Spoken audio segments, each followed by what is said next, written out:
Olá, você está no Samurai Morcego, meu nome é Rodrigo e hoje vamos fazer a análise do capítulo 963 de One Piece, se tornando um samurai.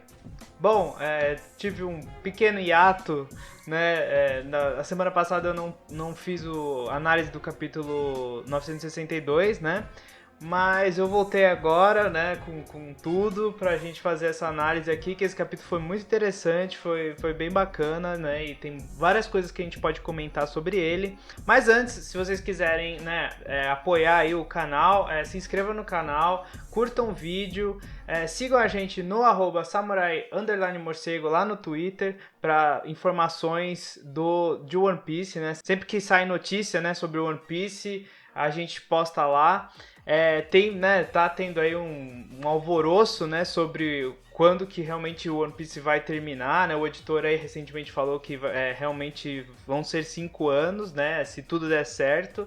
Então, provavelmente a gente está na etapa final, né, do mangá. E também o ano vai ser muito importante para a gente descobrir o que é o One Piece. Então, isso vai ser bem emocionante de acompanhar. E vamos lá direto pro capítulo, que esse capítulo foi bem bacana. No geral, assim, o que eu tô achando desse flashback, né, como um todo? Eu tô gostando bastante. Eu acho que o tempo tá passando bem rápido, né, na cronologia, né, do flashback. A gente tá tendo várias conexões, né, com outros flashes que a gente já viu durante o arco de Wano, né? Então, por exemplo, nesse capítulo, a gente teve aquela cena que os Bainhas Vermelhas foram capturados pelo Yasuye, e o Yasuye, na verdade, dá o dinheiro, né, dele para os Bainhas Vermelhas, porque eles estavam tentando roubar o Yasuye. E agora a gente tem o mesmo painel, só que com o Kawamatsu e o Denjiro revelados, né, na imagem. E a gente vê também como os Bainhas Vermelhas se tornaram samurais, né, pelo nome do capítulo.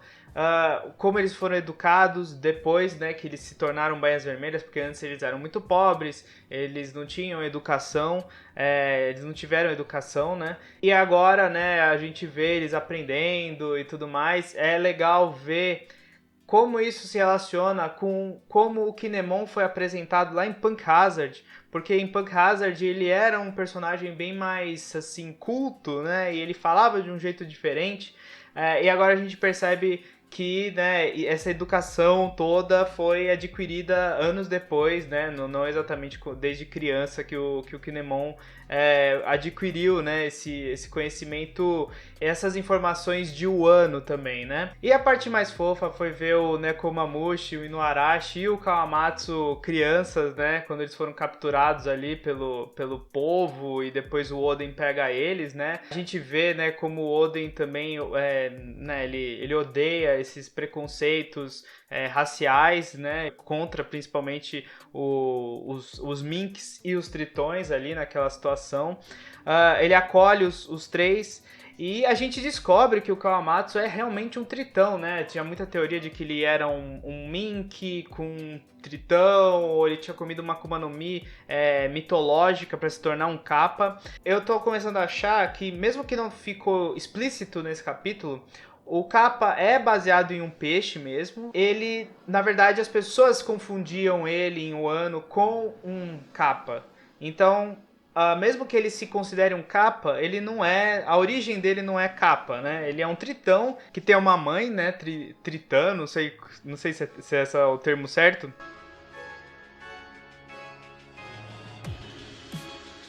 Mas aí foi em um ano que eles foram confundidos com essas criaturas de lendas, né? E é bacana também ver como o Oden ele tá se tornando cada vez mais uma figura muito mais assim honrosa, né, do que no começo, porque no começo a gente tinha aquele pensamento de que ele era meio que um vândalo, tal. Ele fazia o que ele queria, mas ele tinha ideais muito fortes. E que na verdade eram vários mal entendidos que tornaram ele com aquela reputação tão negativa de vândalo e tudo mais. Então, agora, por exemplo, a gente vê como ele, né, acolheu. Ele é um cara muito bondoso, né? No final das contas. E, na verdade, assim, as pessoas que não entendiam muito bem ele, né? Ele é basicamente assim, se você parar pra pensar, ele é basicamente um pirata, né? Ele tem ideais meio piratas, meio de mudar o status quo daquele sistema. Ele não gosta de ficar preso em um mesmo lugar como um pirata, mas ele ainda não era um pirata mesmo. Mas você vê depois, no fim do capítulo, como isso culminou pra ele querer realmente ser um pirata mesmo, né? E aí a gente vai pro momento, acho que mais interessante do capítulo, que é ver o Barba Branca indo pra Wano, né? O barco dele acabou caindo lá, né? Depois, ele deve ter tido aquele mesmo processo, mais ou menos, que o Luffy e também a Big Mom, né? De certa forma, né? Como eles chegaram lá, eles chegaram naquela praia. E a gente vê a tripulação dele, né? Um fato muito interessante é que a gente vê aí vários comandantes e aliados do Barba Branca que a gente viu em Marineford, que antes eles eram membros realmente do bando, porque depois, uns anos depois, esses caras, alguns deles pelo menos, a White Bay, por exemplo, que aparece nesse capítulo, ela forma o próprio bando dela, ela se torna uma aliada. Então a gente não tinha esse conhecimento de que antes ela realmente era do bando do Barba Branca.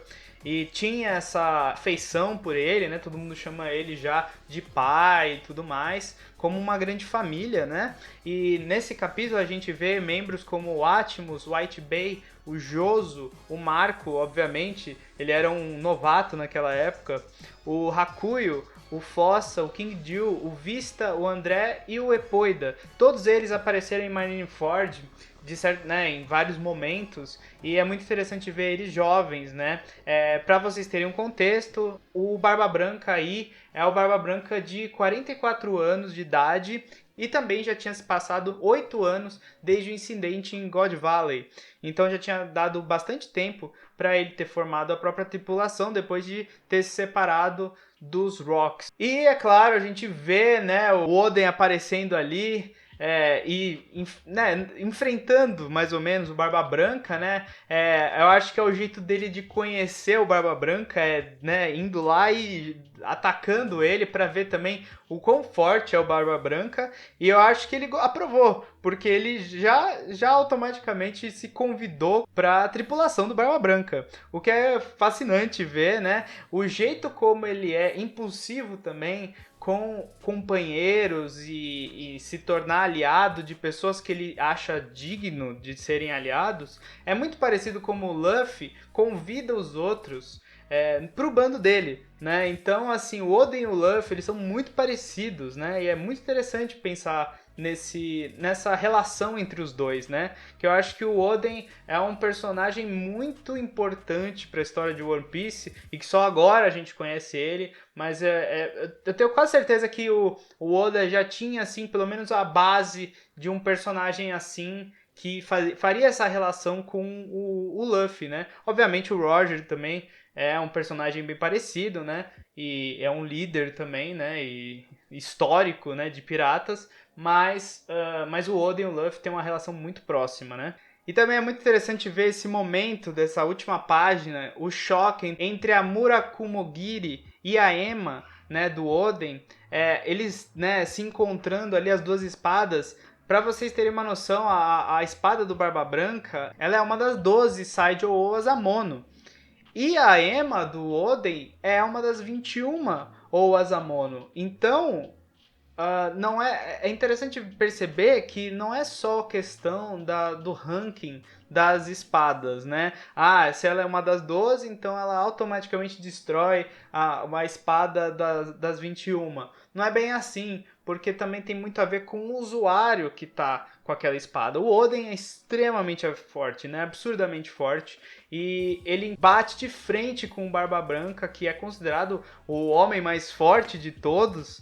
E ele bate de frente com ele. E assim, o Barba Branca, ele tava com 44 anos, ele provavelmente estava meio que no auge do poder dele, né? Então é fantástico ver que o Oden era basicamente um deus, né? E talvez o grande, assim, medo da marinha de entrar em Wano é a memória deles, né? A memória do mundo em relação aos samurais e principalmente ao Oden, quando ele saiu velejando aí junto com o Barba Branca e o Roger. Então todo mundo lembra do Oden, como ele era absurdamente forte, por isso que a Marinha também até hoje tem um certo receio de entrar em um ano por medo de encontrar alguém tão forte quanto o Oden, né? E outro detalhe interessante também é que tem uma parte que alguém cita que veio um barco, né, pirata, ele está na praia, né, de Wano. E depois tem um povo lá que fala, não é o mesmo tipo de barco de sempre.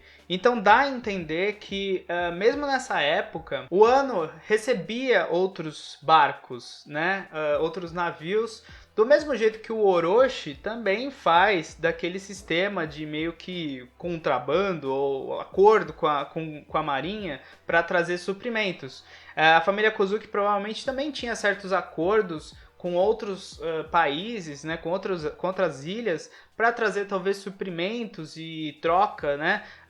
Obviamente que a gente sabe também que o kairoseki, né, aquele material, ele vem de Wano, então sempre teve essa relação, provavelmente, de Wano com outros países e até mesmo com a própria marinha, através daquele porto, né, o Hakumai, que é um porto subterrâneo, bem mais fácil de entrar do que simplesmente né, atravessar aquela cachoeira enorme. E falando nessas coisas, falando de como o Orochi fazia, né, falando no diabo, a gente vê aí o Orochi, ele deu um pulo, né? Da última vez que a gente viu ele deu um pulo aí de status, ele virou um servo direto da família Kozuki, ao invés de antes que ele era do Yasuye.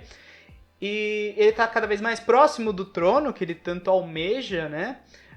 E ele ouve aí a conversa do Oden com o pai, a última vez que o Oden fala com o pai, aquele momento que a gente viu nesse capítulo. O Oden sabe que o pai está doente, a gente não sabe porquê. Eu já tenho minhas suspeitas aí de que quem está envenenando ele, né, enfraquecendo o pai do Oden, é o Orochi. Mas a gente tem que esperar aí para ver quando o Orochi finalmente der a traição total, né, com a família Kozuki. E bom, último detalhezinho interessante também que eu percebi é o Deus da Montanha, ele tá vivo. E eu achei surpreendente isso, porque a gente viu ele sendo cortado no meio pelo Oden. E na verdade ele foi costurado literalmente de novo. E o filho dele, né, que a gente não sabia o paradeiro depois daquele incidente, né, com o Deus da Montanha, ele tá do lado dele. E ele virou meio que não um bicho de estimação, mas um ajudante, talvez, um companheiro aí dos Bainhas Vermelhas e do Oden. É interessante ver também como até isso que muita gente naquele capítulo reclamou, né? Pô, o Oden é meio cuzão, né? De ter matado um javali que só tava procurando o filho, né? E na verdade não, o Oden não fez isso. Talvez ele soubesse que o Deus da Montanha era tão indestrutível assim e ele fez um golpe que não matou o Deus da Montanha e deixou ele vivo, né? Mas parou ele de alguma forma. Então eu acho que é mais um fator aí pra gente ver como o Oden era uma pessoa mal compreendida, né, pelo mundo. E talvez isso leve alguma assim mal entendido maior que vai tornar ele uma pessoa, a família Kozuki como um todo, odiada por Wano hoje em dia, e talvez o Orochi manipule de um jeito com que algum mal entendido transforme o Oden em um culpado para alguma situação, e aí ele acabe sendo executado e as pessoas aceitem isso, né? O Orochi não fez uma lavagem cerebral assim nas pessoas que nem Dressrosa, que limpou metade da população e transformou em boneco. Ele não tem esse poder. Então o que ele fez para manipular as pessoas mesmo a acreditarem que o Oden precisava ser executado ou ele fez alguma merda grande, né? Então eu acho que isso tem muito a ver também com esses mal entendidos ao longo da história do Oden, né? Mais ou menos como o Roger e o Luffy também são mal entendidos e às vezes as pessoas têm medo dele, o Roger, tem muita gente que odeia o Roger e tudo mais, mas na verdade eles sempre foram pessoas bondosas, que sempre queriam ajudar os outros, né? E acho que é isso, acho que foi um capítulo bem interessante. Esse flashback tá dando, né, uma evoluída aí. A gente finalmente chegou na parte, acho que mais interessante, que é ver o Oden junto com os piratas, junto com o Barba Branca e depois com o Roger. Quando o Oden se encontrar com o Roger, vai ser também um capítulo muito foda. E dali pra frente o que vai acontecer, o que vai ser revelado sobre o One Piece também. E é isso, né, pessoal? O que vocês acharam, né? Comenta aí embaixo o que vocês acharam desse capítulo, quais são suas teorias sobre o capítulo. E é isso. A gente vai ficando por aqui. Se vocês gostaram do vídeo, curta o vídeo, se inscreva no canal para mais vídeos sobre o One Piece. E também sigam a gente lá no @samurai_morcego no Twitter para mais informações sobre o One Piece todo dia. E é isso, pessoal. A gente vai ficando por aqui e até mais. Falou!